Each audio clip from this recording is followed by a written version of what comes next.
So many of you have been asking, how's that EPLAY thing going? Sounds big. Is there any way I can help or get involved? Well, we really appreciate you asking. I can report that we have an amazing team put together. We've experienced some significant traction, as demonstrated by becoming NCAA certified and partnering with Nike for a prominent campaign that's about to launch. And to our surprise, we already have customers in Italy and across Europe. All this while being completely bootstrapped. At EPLAY, we believe numbers tell your story. Unfortunately, only a select few have any valid numbers to help prove their game and tell their story. The rest go unnoticed and often forgotten. We are on a mission to change that forever. Now is the time for those interested in change to take action.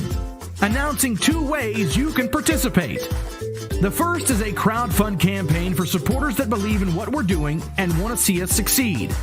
The second is actual equity investment and a chance to cash in on something that industry experts repeatedly tell us is a really big idea. The crowdfund will be hosted on the secure platform Indiegogo. You can give to scholarship a player, get some really cool swag, and provide much needed fuel to this fire.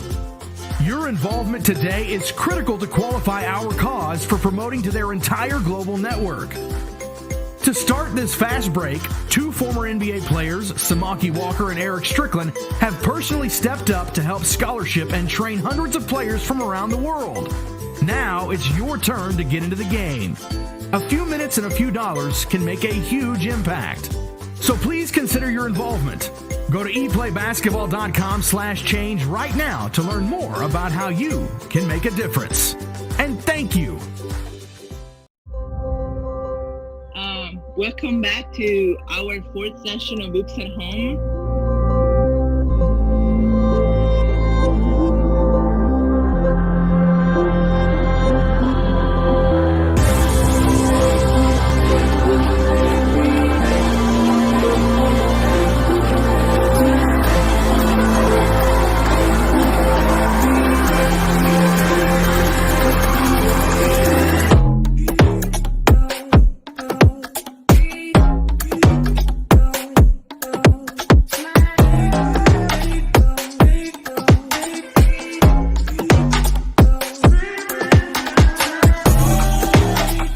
Exactamente, el movimiento exactamente. Hacer un close-up frontal, solamente al ir hacia atrás.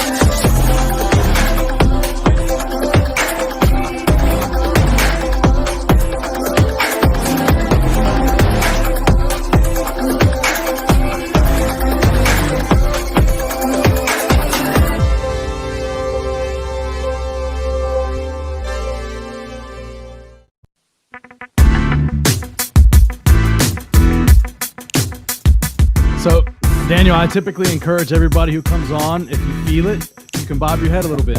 You know, I mean, it's just, you know what I mean?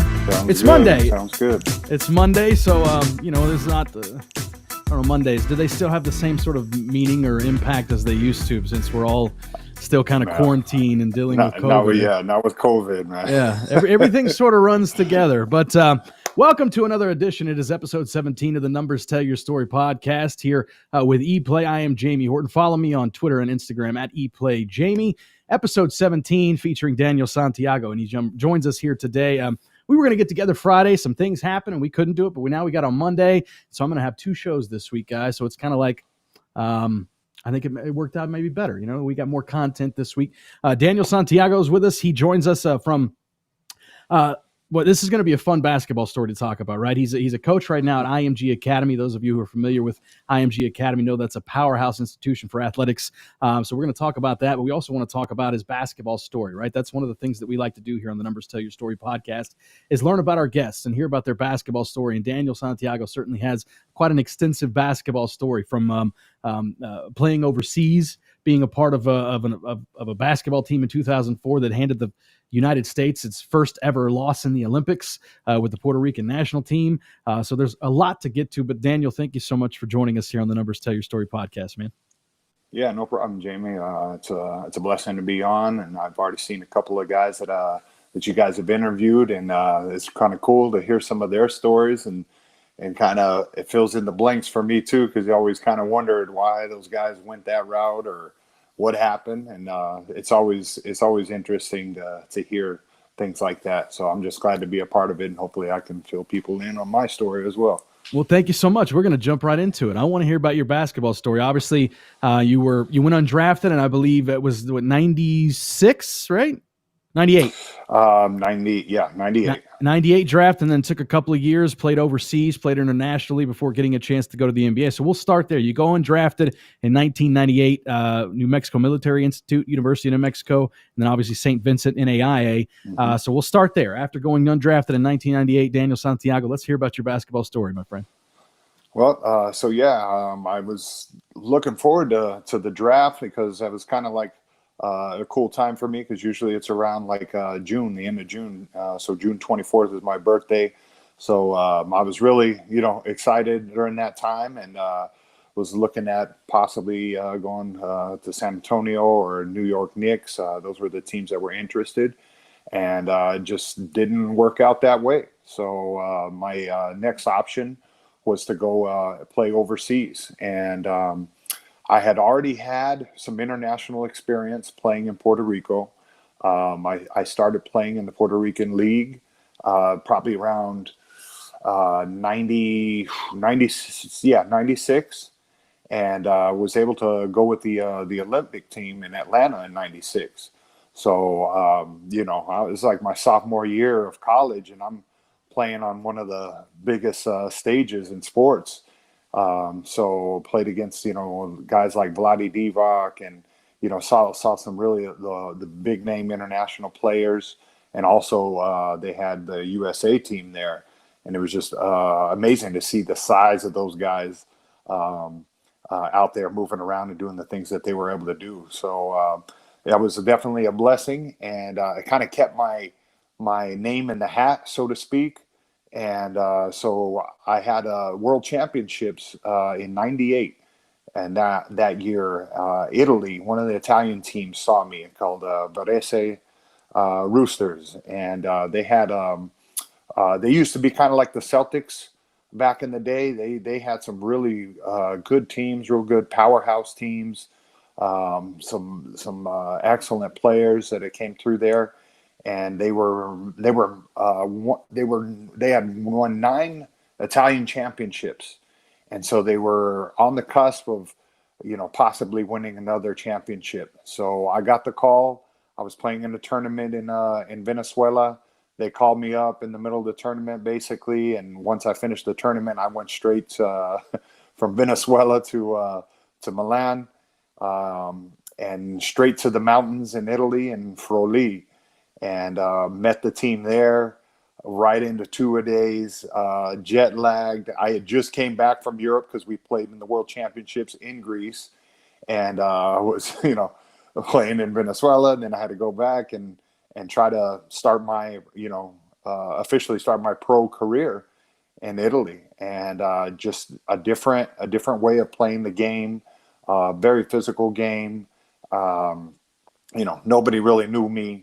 I didn't have the big numbers, anything like that, other than, being first team All-American Player of the Year in NAIA, which, didn't have a lot of respect.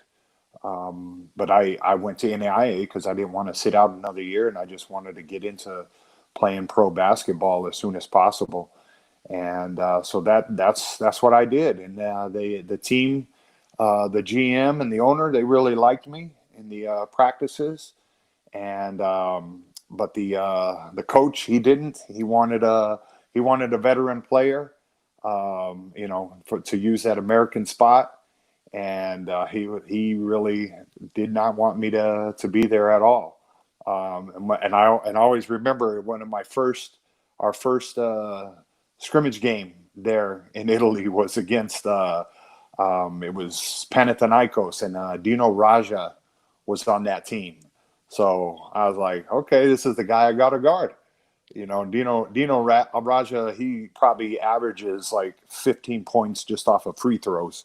So that just gives you an idea that you couldn't really touch him over there. But I did a really good job, played well, and held my own over there. And basically the GM, I had favor with the GM and the owners of the team, and I was also a cheap player.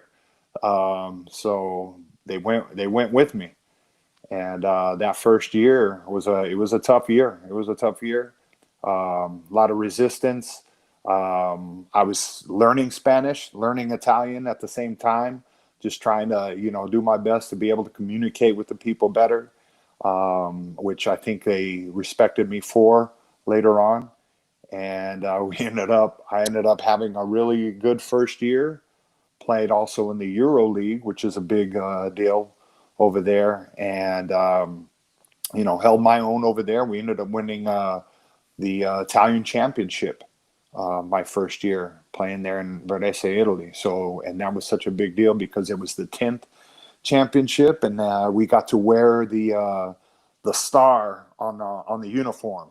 So there was only a couple of teams that had done that, which was like Milan and I think one of the teams from Bologna, if I'm not mistaken. So that was like a big deal because Varese is kind of a small city, and with a lot of basketball history, like I said, kind of like how the Celtics were. And so to be a part of that just really, put my name in the bag and kind of kept it in there. And I was able to go up against some really good big guys. Rasturo Nesterovic was a big guy that was coming out doing really well right before the Spurs picked him up. There was a guy, Nate Huffman, came out of Central Michigan, and he was making a lot of noise playing in Europe as well. And a couple other guys. There was a Turkish guy, Bijak. He played with Turkoglu, and Turkoglu was coming out the next year, the following, I think, 2 years later. And so got to meet some really good international players and play against them right before that whole international explosion came up. So it was really cool to be a part of that, and just one of the many steps that I had to take to get to the NBA. And the second year playing in that same team, I was received with a little bit more open arms, and the press was, loving me, which they really weren't. There was a lot of, bad press just because, they just didn't like me. And what's the reason for that? Was there any? What was? Is it politics over there? Maybe a little bit. I mean, there's a little bit of that too, but I also think that it was, somewhat just kind of the old blame the American attitude. That goes on a lot over there. Because I remember having games where, I mean, I had a good game, and maybe the guy that I was guarding would have 15 points or something like that, and like, on all honesty, maybe he would score 2 on me, and the rest were just off of rotation where my teammates maybe didn't rotate. And so like they would write in the press like, so and so scored 15 points in Santiago's face and this and that. I'm like, because I'm learning Italian, so I'm reading the articles, and I'm just like, wait a second, that doesn't really add up here. What game was he watching? So they were pretty good at protecting the local guys, the Italian guys, because their defense was a little suspect too. But all in all, I mean, we had a really good team. But the main guys, they had to play a lot of minutes, and I would start and I'd play maybe 20, 25 minutes, just because, again, the coach really didn't have that much confidence in me, but he had to play me because I was matching up against some of the bigger guys, and I was doing different things. I was playing above the rim, those kinds of things, which kind of brought some excitement. And the collection of players that we had, I kind of was like that one little piece. Even though I wasn't putting up like super big numbers or anything like that, I was just steady on defense, did my thing on offense, and just tried to, disrupt the other team and the other player that I was matched up against. And, just be effective out there. And so that's what I did. And then people started to like my game, and I had some really nice dunks and blocks and things like that. And it just really improved, my popularity. And then that next year, we got to host the McDonald's Goodwill games, and that's like an invitational where all the NBA, all the teams that have won championships, including the NBA, go and they play in Milan, which was Italy was the host. So since we won the championship the previous year, we had we got to be the host team. So it was a really unique opportunity, and it was televised internationally. So and one of the teams we got to play against was the San Antonio Spurs, who had won the shortened lockout season. And I had a great game against the Spurs, and really put my name on the map. And I had a real nice dunk against Tim Duncan, and that kind of really gave me a big popularity boost, especially internationally. And we almost beat them. We were playing really well, and just got some bad calls that went against us, and then of course, then they just took over. And but it was just a great moment for me because I was, again, just keeping my name in the hat. I was in the mix. I've been working hard and doing what I needed to do. And then the Suns later on, after that following year, Scott Skiles liked me in one of the workouts and gave me a chance to be on the team. And Wow, I came I forgot in as Scott Skiles was. Yeah, that was his the second year, like because he was the coach the previous year, but like came in like towards the end of the season. And so he saw me in the workout, and one of the 15 workouts I did in like 2 weeks. It was one of those kinds of things. And I had a good workout, and he liked me. And he's like, what are you planning on doing, for this next season? I was like, well, if I don't get a shot in the NBA, then, I'll go back to Europe, which, I had good success and enjoyed playing in Europe. And, he said, all right, well, make sure we get all your information and this and that. And we worked out a little deal. I got a nice little contract, nothing big, but, it was big time to me because that was my goal, to get into the league and to play in the league. And shoot, I landed with the Phoenix Suns, which was not a bad team. We were a pretty tough team. Let's see, Jason Kidd was on that team, right?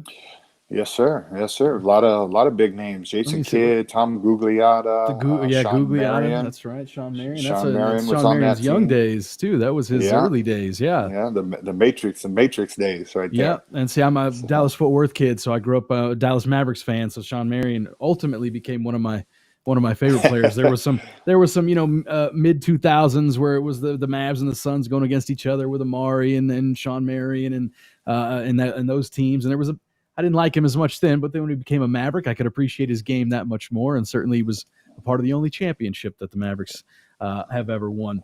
Daniel Santiago visiting with us here on the EPLAY Numbers Tell Your Story podcast. Before we continue, I wanted to remind you guys to go check out what we're doing at eplaybasketball.com, how we're trying to revolutionize the game one player at a time. We are all about players first here at ePlay. Again, this is episode 17 of the Numbers Tell Your Story podcast, something we started right as quarantine was kind of getting underway and has sort of blossomed into something that's been a lot of fun for us to kind of talk about, find guests, whether it be players, former players, coaches, folks that are still around the game that we all love and enjoy. And Daniel's one of those. And I want to talk to you about 2004 because I kind of misspoke at the beginning. I said it was the first time the USA has ever lost an Olympic play. It's the first time they ever lost using professional players. Professionals. First time they ever lost using NBA players. I should clarify that part of it. And that was a weird time for USA basketball right there in the mid to early 2000s before it kind of got blown up, and then Coach K and everybody else, they sort of rebuilt USA basketball. But talk about that for a moment, because I remember that. I think we all used to think that the USA would just steamroll through the Olympics, and they had done that for so long. But they had a poor showing, and they did not play well, and they got beat by some really good basketball teams. And I remember that being a time where it was like the fundamentals are gone in America. The European game has taken over. All these other players, and they know how to play fundamental basketball. And so talk about that, being a part of the first ever team to beat the USA with professional basketball players in Olympic play. Well, it was really an awesome opportunity. The guys that I played with, that were playing with me on the Puerto Rican national team, all of them had experience playing in the NCAA or playing at a high level in college basketball in the States. So we had played against these guys before, on their respective teams. So that was one thing you learn. I mean, you don't back down to anybody, mm-hmm. And so. We knew that they were going to be a tough team and everything like that, but we had some really good players too. And especially in those types of tournaments, those international tournaments, anything can happen on any night. You're playing, it's tough. It's a lot tougher, let's say, than an NBA schedule, because there are back-to-backs in the NBA, but when those FIBA tournaments come around, those Olympic tournaments, you're playing sometimes like 6, 7, 8 games in a row almost, and that's like back to back to back to back. So if somebody gets hurt or something like that, that can really affect how you land or how you end up and how you play, depending on the importance of the player. So and the other thing was too that our team, we had been playing really well together since I would have to say probably in 99, 2000, we started playing a lot together in these tournaments, like the main nucleus of guys. So we've had a lot more experience playing together. Usually the USA team will get, a couple of guys together, maybe 2 weeks of training, and then play in these tournaments and do well. They could get away with that. And we also had a Puerto Rican league that was going on, so we would have to stop that Puerto Rican league, and in order for us to be able to play in some different international tournaments.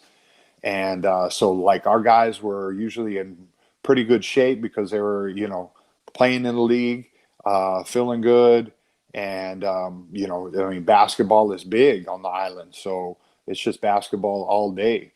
And playing with all those guys, we had a good group of, veterans and young guys that could do different things. And we had some shooters. We had guys that could go inside. We had guys that could penetrate, run the floor. We had a lot of things that we could do. And it was just kind of like a perfect storm, so to speak, for us, because we had been playing with each other for a couple of years, and we were able to get, everybody pretty much on the same page. And we worked really hard to qualify. To qualify is not easy. I mean, we had to go against, we got Brazil, obviously USA always pretty much gets a spot. So we're fighting for the last 2 spots, maybe 3 spots, depending on the situation. So that's, Puerto Rico, the Dominican Republic, Brazil, Argentina, they always had good teams, Venezuela, teams like that, they're always in the mix. So our opportunities were real, small. Canada, was coming up. I mean, they had Steve Nash. So when we qualified, it was a real big deal. And to have that opportunity, the first game was against USA. we were excited.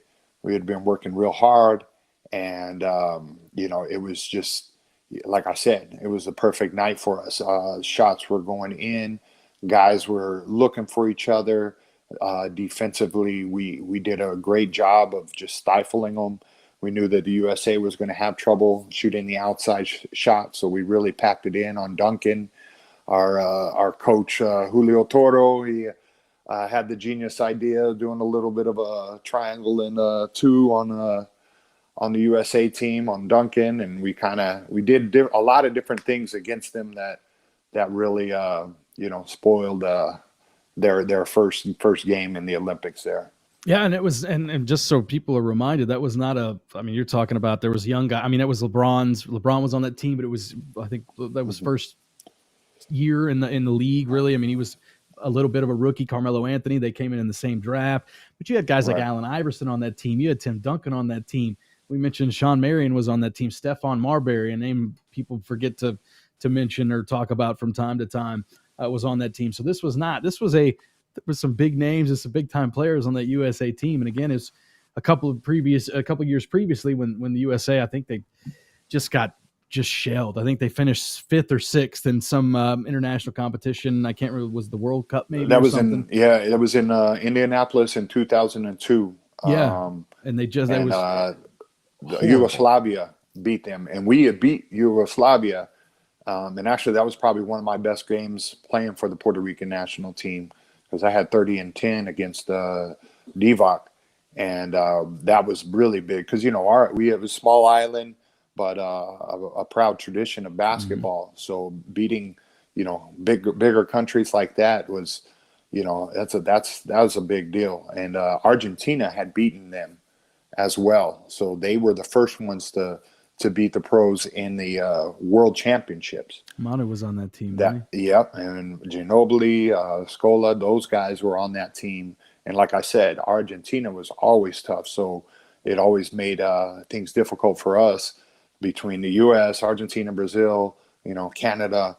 Those teams, they were, it was tough to get those last spots for the Olympics. I wanted to ask you about your time in the NBA. Obviously, as an analytics company, one of the things we want to do ultimately is provide other opportunities for players, opportunities that aren't just something that you see with the naked eye.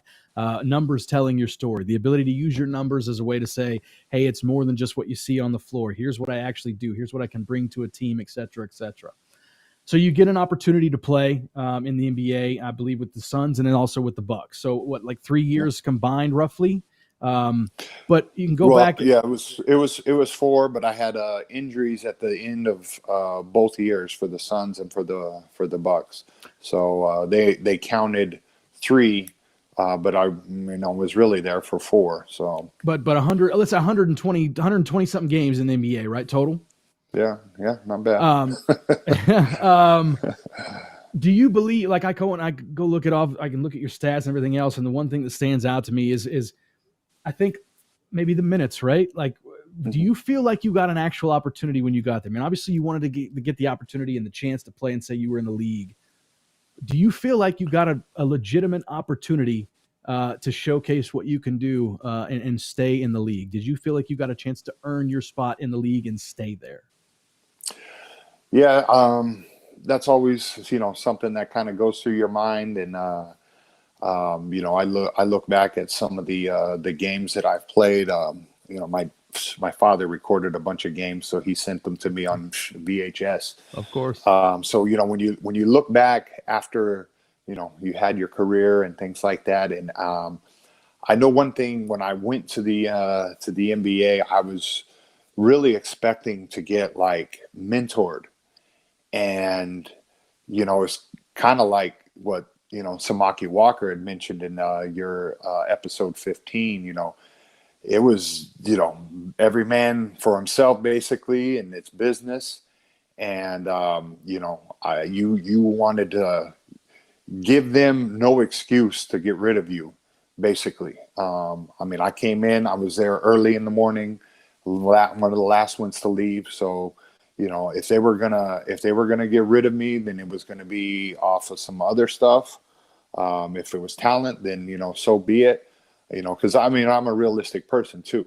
But I knew that I could play, against these guys. And I had some good games against some big name, players. Shaq obviously is difficult to guard, but I thought I held my own pretty good with him against him. Yao Ming, those guys. You can only do so much with some of those guys. But I felt that I was effective in the game, and maybe my stats didn't show that. But there was things that I did out there that maybe didn't show up. Coming over on the help and making guys miss shots. Just trying to be a nuisance on defense, and then setting good screens on offense, because we had when I played for Phoenix, we had some really good shooters, and Milwaukee as well. Michael Redd was on the team that I played for, and he was just an amazing shooter.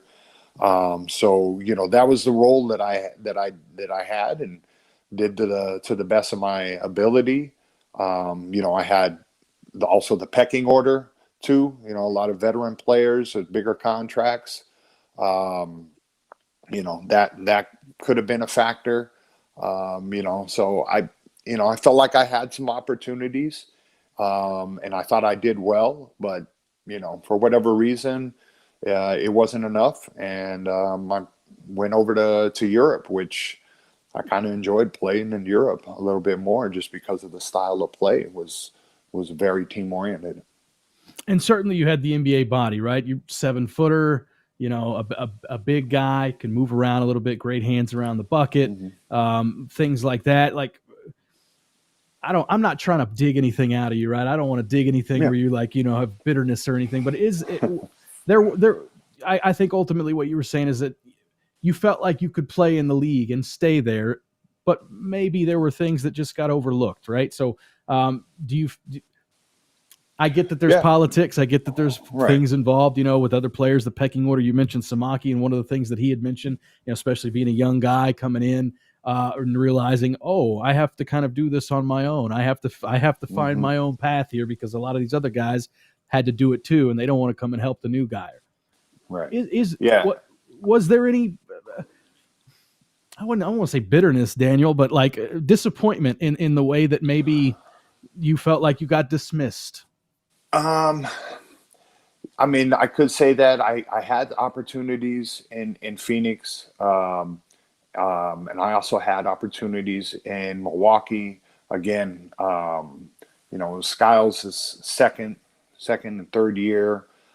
Terry Porter was the coach in Milwaukee. It was his first year and second year when I was there. Again, 2 injuries towards the end of each year, one for the Suns and the last one for the Milwaukee Bucks. I was disappointed that maybe I didn't get the opportunity, but at the same time, I felt like, in all honesty, that I enjoyed really playing basketball in the international level, just because everybody got an opportunity. I felt like there was a lot of times, playing, for Phoenix, you had to feed, we had to feed Clifford Robinson. We had Rodney Rogers, Jason Kidd. He's doing his thing, and it was great playing with him. All I had to do was have my hands ready to shoot. Sean Marion was doing his thing. So, there was opportunity for me. I guess, it just didn't happen. So, for whatever reason, I mean, I might be able to find out more as I meet other people down the line, and some people wonder, maybe if you were on a different team and this and that, maybe that wasn't the style or whatever. And again, I was, still pretty young, still learning my game too, and trying to develop, shoot better, to be a better shooter, because that was a big thing, make sure you can hit those open shots. And, and I felt like I did that at times, and I wish I could have been, more consistent, but my game was still developing. So, I feel like I did what I could do.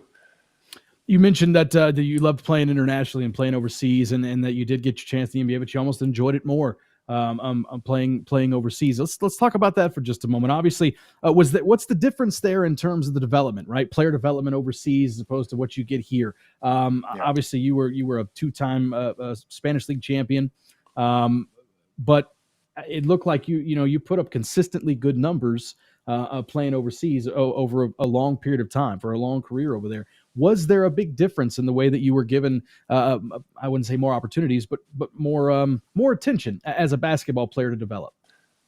Yeah, I mean, over there, there's a lot of, working out. The morning practice is usually like a skills practice and a weight training practice. And then later on in the evening, you'll have your, regular practice. Depending on the coach, there's some coaches that'll go a little crazy on you. Yeah, it was just, they really looked inside, and I was a very good passer. So as soon as that double team came, I might have not have got the assist. It was like the hockey assist, and I threw it out to those guys, and we'd reverse it 1, 2, 3, and our guys would hit the wide open shot. So I knew my role, and a lot of teams really, used me in that role. And it was great for me. I had a lot of success, was on some very good teams, won, championships in Italy and Spain as well, and was always, on a contender. And so I'm very proud of that, because, it's not easy to be able to say you've won, 7 titles in different countries, in different places. I'm just, real thankful for that, and the opportunity to play with some really good players, Pepe Sanchez, Jorge Garbajosa, guys like that were some really good Spanish league players. Mm-hmm. And we played against some tough guys, Luis Scola, Thiago Splitter, guys like that were there, Rudy Fernandez, that really started coming over from Europe and going to the NBA, and again, just more guys that were just part of that international explosion that happened, about over a decade ago. And so there were some really good level, there was some really high level basketball being played over there. And it was just a lot of attention to detail. They really are big. They were really big on the your valuation. It was all the things that you did positive in the game. So if you blocked a shot, that was a 1. If you missed a shot, that's a -1. If you got fouled, that was a +1. They were really big on those numbers and those valutations and the positive things that you could do out there. And I always had some good valuation over there, and just add value to the team. I'm a very unselfish player. Mm-hmm. If I can score, I know when to score, and I also know when to get that ball out and get it to somebody and give them opportunity. And no matter how good or bad they are, like I'm always trying to include my teammates. Because I want to win. Because I know if they just focus on me all the time, it's going to be very difficult to win. But if they have to pick their poison, then it'll be a lot easier for us to win. Yeah, so I was looking at your 2009 season here with the almost 11.5 points a game, almost 7 rebounds, and 3.5 assists almost a game, which is when you were talking about your ability to pass as a big man. I've started looking over and was like, yeah, these are pretty consistent numbers. But that 2009 season, obviously, by the way, you get production from the 5 spot. That was a championship season for your basketball team too. So it goes back to some of my older shows where I talk about still having the importance of that 5. That 5 is very important. It's still good to have somebody around the rim who can. And I don't think I was playing a lot of minutes there too, either. We had some really good players. That was 25 minutes a game. Yeah, 25 minutes a game was Vaqueros. Vaqueros de Bayamon. That was in Puerto Rico. Yeah, so we had, just had some really good players on that team, and we won that championship. That was a special one, because that was my first quote unquote pro team when I started playing in Puerto Rico in '96. So that first year that I was there in Bayamon, that was my sophomore year in college, helped them win a championship. And then my last year, which was in 2009, I helped them win a championship. And then I won 2 more championships in 2010 and 2011 with a different team. So I see that now. Okay, I see how this games played works. So yeah, because I was played pretty in much 2009 playing all year round. I got it. Yeah, I all see year that. round. So that was Barcelona, and then you go Barcelona, from Barcelona we won to a championship. Came in the summertime to play for Bayamon and won the championship. And then after Barcelona, I went to Efes Pilsen in Istanbul and came back and played for Arecibo.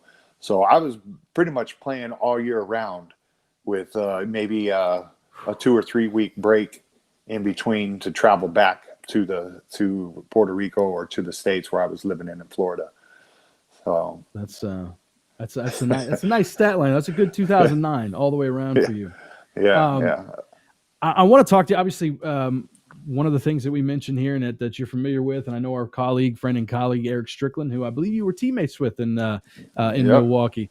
Mike James as well has been on the podcast. You're a coach at IMG Academy now, basketball coach at IMG Academy. Yes. And one of the things that we like to do, again, with our analytics and the things that we do gathering data, is we love being able to try and help the grassroots kids to the high school kids be able to play at the next level, get an opportunity at a higher education through basketball, et cetera, and then maybe one day make a living playing the game. Mm-hmm. IMG is known for being a powerhouse for athletics, from football to basketball, and we certainly have some IMG data from seeing the guys play in, I think it was Nashville with last year, or somewhere in Tennessee, might have been Memphis, where it was, but then where else? Florida. They're all over the place. For sure. What's that been like for you in terms of being a coach there and the level of talent that you get to be around at IMG? Man, it's great. I used to train here as a pro, and when I first saw it, it was definitely a lot smaller then. The campus was, but I really liked the atmosphere. I didn't know about it. Clifford Ray, who I think was an assistant coach at the Orlando Magic, he was a big guy coach. And he told me about IMG. He and Robert Parrish, the legend, the chief. They invited me to big man's camp in IMG.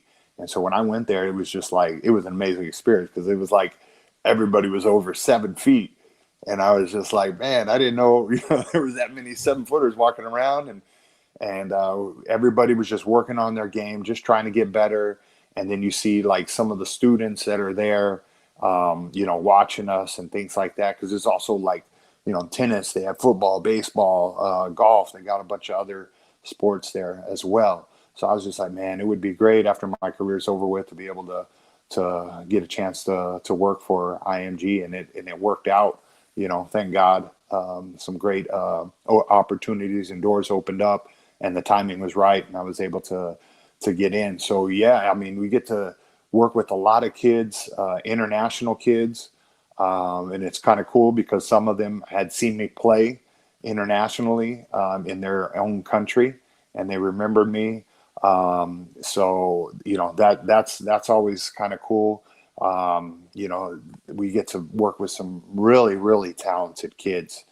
Our national varsity team has always produced some really high level Division I kids. And I mean, there's some big kids, I thought I was big, but these kids are, boys walking around in grown men bodies. We're talking about, 15, 16, 17-year-olds that have bodies of pros.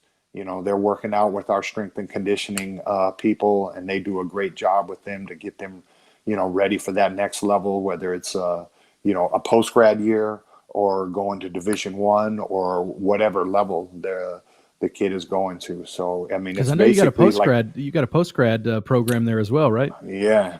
Which is really filling up just because of the whole COVID thing, because a lot of people, lost opportunities because of the COVID. So post grad is probably going to be the hottest thing going on for a lot of schools in the United States. So, and now with the opportunity for guys to go straight to the pros, we had Kenyon Martin's son with us, and he's like been working out to get ready to go to hopefully to the NBA.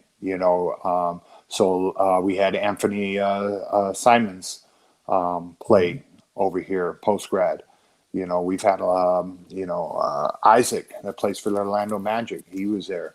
So it's a great option for certain guys that maybe have that opportunity to make that leap to the NBA. And so we provide that opportunity here, and it's really cool to be able to work with some of these amazing athletes that are just so young, right? And I get the opportunity to kind of give them little words of wisdom and things like that, and just try to help them out, give them a little cheat codes, so to speak, and things that you can do out there that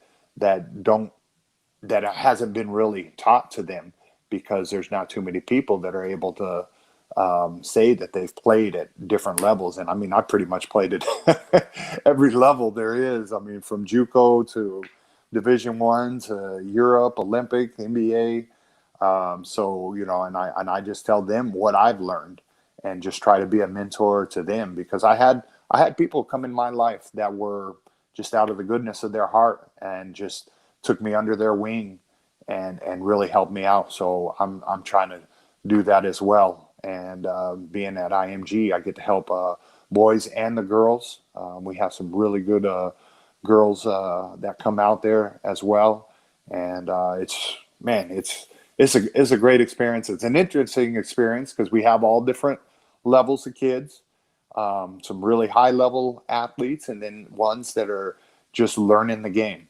And so we get to deal with all of that. And so it gets pretty interesting at times, but it's really cool to see that you can help them just a little bit, just to get them, through college, or to college, whatever that next step is. We haven't really mentioned analytics. Your thoughts on them? Do you apply them? Do you care for them? What do you think about analytics and the way that they're applied in today's game? And if you do utilize them in any way, share that with me. Yeah. At first, I was kind of like a little reluctant about it, in all honesty, because I've seen, over the years playing, I've seen the effect of people being effective out there without really making big numbers. So maybe I'm a little biased to that because that was kind of my situation. But now it's turned into something that this is how teams, justify paying you and playing you. Mm-hmm. And so it's kind of interesting how that has come about.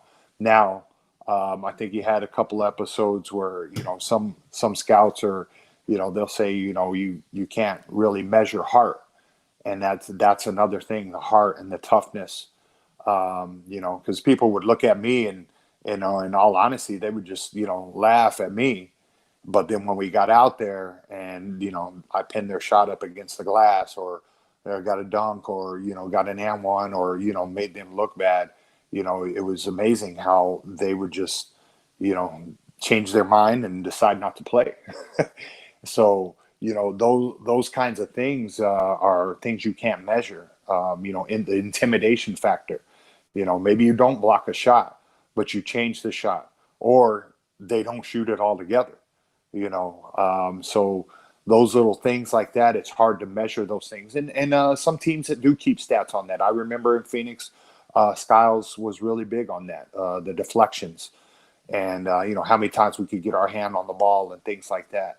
So, those sometimes are not the stats that really show up, but are important to some teams and them justifying why we have this guy on the team. So, I think it goes hand in hand.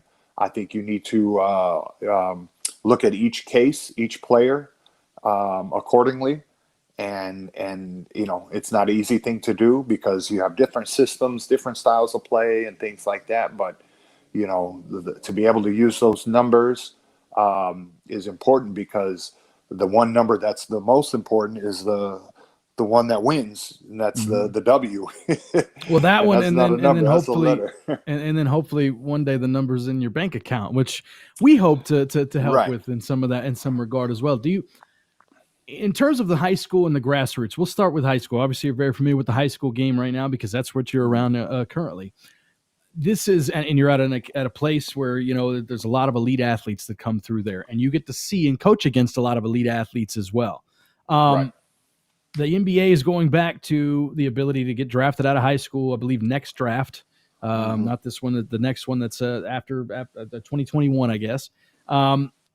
Do you believe it's kind of, we're sort of seeing a new breed. I don't want to say a basketball player, but I think the development of basketball players now around analytics and around numbers and trying to find a niche, right? Those niche areas where you can be effective as a basketball player, not because you're a great scorer, but you're a great passer, you defend really well, or you in your 15 minutes a game, your plus minus is as good as anybody's on the floor. Do you think it is an important thing to at least find a marriage, right, with the old school ideals of just the eyeball test and the naked eye and measuring heart Right. and watching a game, a player's athleticism on the court? Do you think there's a good solid marriage there, and do you think it would be a good thing to move forward as we develop players with the use of analytics and coaching with the use of analytics, etc.? Yeah, I think you're going to have, I think it's like anything in life. You need to know what you are good at. And there are some people that can just analyze, and they got the numbers and they can remember the numbers. And then there's people that hey, I like this guy. He's a tough kid. He intimidates, or his presence. He has a presence out there. And I talk a lot about that to a lot of our players, no matter what level they're at, and tell them, look, you need to have a presence out there. When you have the ball, these are things that don't show up statistically. That you can handle the ball and call a play at the same time without getting your pocket picked. You know what I'm saying? And to have that confidence that, look, I can blow by you at any time, but I'm trying to run a team right now. You know what I mean? Right. And so those are kind of like things that really don't show up analytically. But on the analytical side, you want to have a guy that has a good assist to turnover ratio. You know what I mean? So somebody that can handle the ball and make good passes and not, make bad passes. So, those things I think can really, come together, and you have to take a look at it. And I do believe that, those are all valid points, because somebody could have, average a whole lot of points, but at the same time, you're like looking at their field goal percentage, or the types of shots they're shooting. Are they shooting with like 2 7-footers closing out on them? Is that a good shot? So I think there is, a little bit of both needs to be taken in consideration. And that's where you're saying that marriage has to come in. And I think as a team, if you're a team, you're looking at that, and you have to see it from both sides. And that's where the agreement comes in. Are we willing to put what we see on both sides of this and put our money and our investment into this player? And if so, what is the amount? How many years? Do you believe that had analytics been something that was utilized the way it is now, back in your playing days, especially around the NBA game, that you might have gotten further opportunities? Because I look at your numbers in the NBA and I'm thinking there's impact there. Obviously, there wasn't a lot of minutes, which tells me that maybe you're on teams, again, depth and everything else. But those two opportunities, do you feel that if analytics had been applied then the way they are now, that you would have gotten more opportunities in the NBA game? It's a very big possibility. It's a very big possibility, because it wasn't as weighted then as it is now. So, and the times change. Sure, for sure. Everybody was going inside because, that's the way the game was played. Now we're shooting 3-pointers at a unbelievable rate right now, and everybody's shooting it. So that's the only thing I'm mad about is I could shoot threes, but people would get mad at me shooting threes. So that's the only regret I had. So, because it was like if the big guy was shooting a three, then, we just might as well cash it in and the game's over, and it's like, why not? I mean, if you're open, your percentages are better if you're wide open. So, that's always going to be my gripe. Daniel Santiago, I appreciate you joining us, man. Is there anything I could talk basketball with you all day. I love getting guests on here, and I could talk with you guys. I literally could do this all day because this is fun for me, but people, I get reprimanded from time to time, keep it short. Yeah, no, I mean, I love it. I enjoy it. I enjoy sharing my experiences to people and just telling, some of the stories that I've been a part of. And, it's very interesting where this game can take you. And, and I just thank God that I've had all the opportunities. I mean, I was born in Lubbock, Texas, grew up on a farm, lived in Albuquerque, New Mexico, and I've been playing pretty much all over the world just because of a little round ball. And, that is a blessing. And to be able to do that at a high level for a very long time, that's even more of a blessing. And so, anytime I get a chance to share stories or thoughts or ideas, I enjoy it because I know a lot of people out there, they love it and they don't get to see the behind the scenes that goes on, and there's just sometimes things happen and you just kind of scratch your head and you're just like, well, I don't know if I'll ever see anything like that happen again, with the refereeing in different countries and just some of the things that go on. You're just like, wow, it's amazing. And but it's truly amazing to see the change of basketball over the years. And I'm real thankful, especially on the international side, to be a big part of that. Well, Daniel, we are certainly pleased and proud to have you join us today on the EPLAY Numbers Tell Your Story podcast, episode number 17. Daniel Santiago of IMG Academy. Certainly look him up. Do you have any social media you want to plug? Anything you want to plug? You got any books you want to plug? No books yet. I mean, I am on Instagram, and that's Daniel Santiago 1525, and my daughters got me on it. I'm a little old school and I don't mess with the social media too much, but have they got you on TikTok yet? No, they filmed me on a couple. I don't know if they posted it, but don't look for it. Don't look for it. I'm not a good dancer. The TikTok dances, I figured. Yeah, the footwork I'm known for is what I did in the post and not on the dance floor. So But so I'm just getting started with the Instagram. I'm trying to post, photos and little short, things there of just, teams that I played for over the years. And it's been really cool because I've been able to connect with a lot of old teammates, and see those guys do their thing as well. Guys like Carlos Arroyo and JJ Barea. Obviously, JJ, that's my guy. That's my guy. I was going to mention him. I know that's your guy. I love JJ, man. That was a big thing when they won the championship, and I mean, he came back to Puerto Rico like a king. I mean, they were loving him. They were loving him, and it was real funny because, I mean, he had a ticker tape parade all the way to the Capitol, and everybody was on a big high and rightly so. And then we had a qualifying tournament in Venezuela, and we were playing against I think it was Lithuania, and real clutch moment.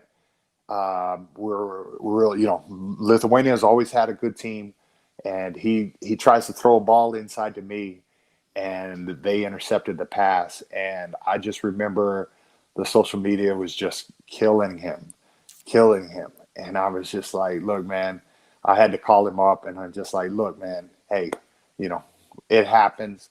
You remember you were the king of the island a couple of weeks ago, and now everybody is upset with you. And I was just like, look, that's just how people are. I just tried to encourage him. But, it was just it was interesting to see how you can go from the top to the bottom in certain people's minds in a matter of weeks. And DFW sports fans are the same way. Like DFW sports fans, I love JJ. JJ will forever be one of my all-time favorite players, just because of how he got to the league, how he got to the Mavericks, the impact that he had on that basketball team, and how hard he worked. I mean, he just outworked every year. JJ will be the first to tell you he's not the best athlete. He's not much of an athlete really at all. He just works his tail off and just figures out ways to beat guys. Just figures out ways to contribute and be effective, except on the defensive end. Well, he knows how to do the little flop and things. Oh, he's like a great defender when it comes to getting charges and getting calls and things like that. But I think he learned some of that from me too, because I had to learn real quick when I went to Europe how to just drop and flop, and I was like, oh. They'll call that, okay. They'll call it. So they'll call it. I learned how to do that, but yeah, JJ's story is an amazing story. I got to get JJ it's really, on here. It's truly amazing to see what he has done for such a long time at a high level, and I'm like really, the one thing I'm happy about him was he found his niche in Dallas. Oh yeah, when he went off to Minnesota, and I think that was a whole. It was just different. I think it was different. It affected him mentally too. I think it affected him there too. I just don't think he felt at home in Minnesota. I mean, the fans embraced him and loved him in Dallas, and they still do, but they're still kind of hard on him too. Yeah. Well, that just goes with it. But I think it's just he's had an amazing career, and it is amazing to see him be able to play even now, even after he had the injury. And he's still, effective, and he's still quick. I mean, that quickness, that's something that you just can't, quickness and height are things that you can't coach, and athletic ability. Well, they won't let him lie on his the NBA won't let him lie about his height anymore. I met him not long ago. Me and JJ are the same height, and I was like, JJ, come on, But I get it. It's like when you go to the DMV and you try to give yourself an extra inch or so.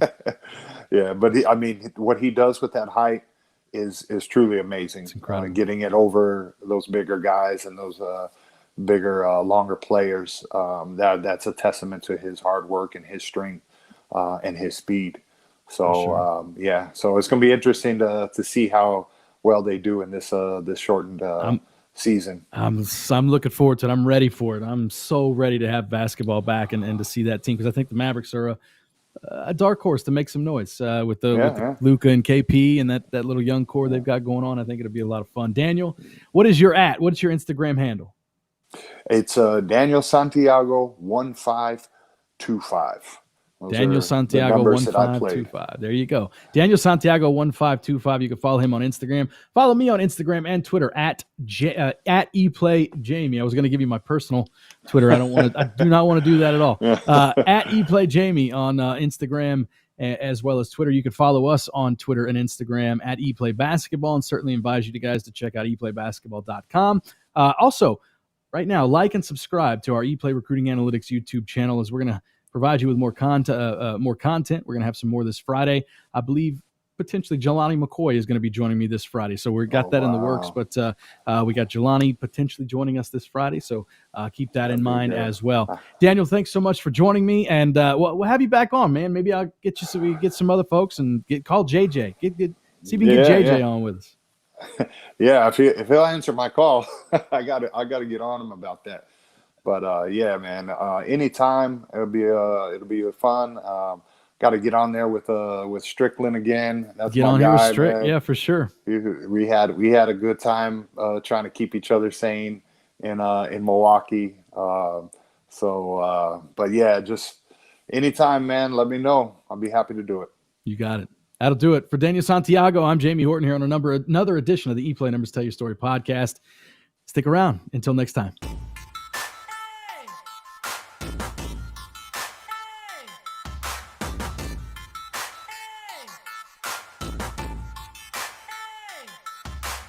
Good. As fast as you can. As fast as you can.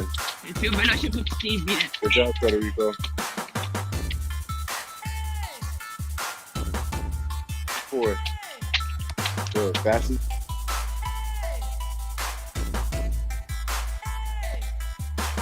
Right foot.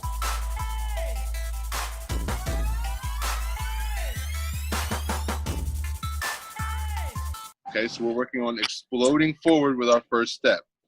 Okay, that's the first tip. The second tip, when we are shuffling side to side, you want to stay low. All right, and the reason is because we want to build that base so that when we're playing defense in the game, we're able to shuffle and stay in front of. The last tip for this lane agility drill, when we are backpedaling, I do not want you turning your head, looking back to see the line. Okay, I want you here, you will see the cone out of the corner of your eye. Okay?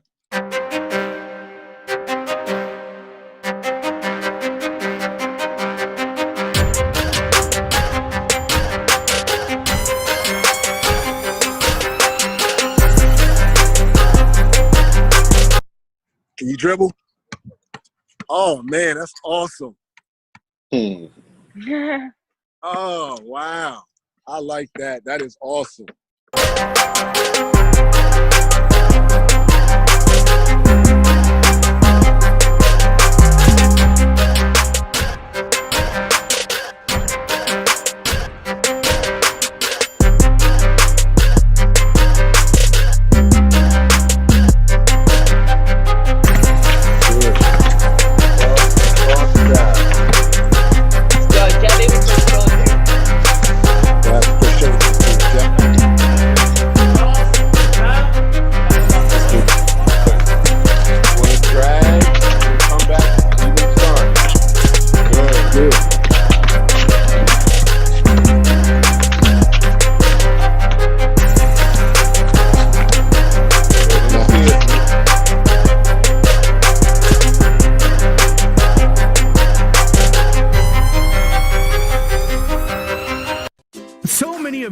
Asking, how's that EPLAY thing going? Sounds big.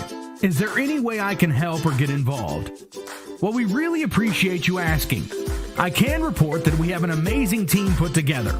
We've experienced some significant traction, as demonstrated by becoming NCAA certified and partnering with Nike for a prominent campaign that's about to launch.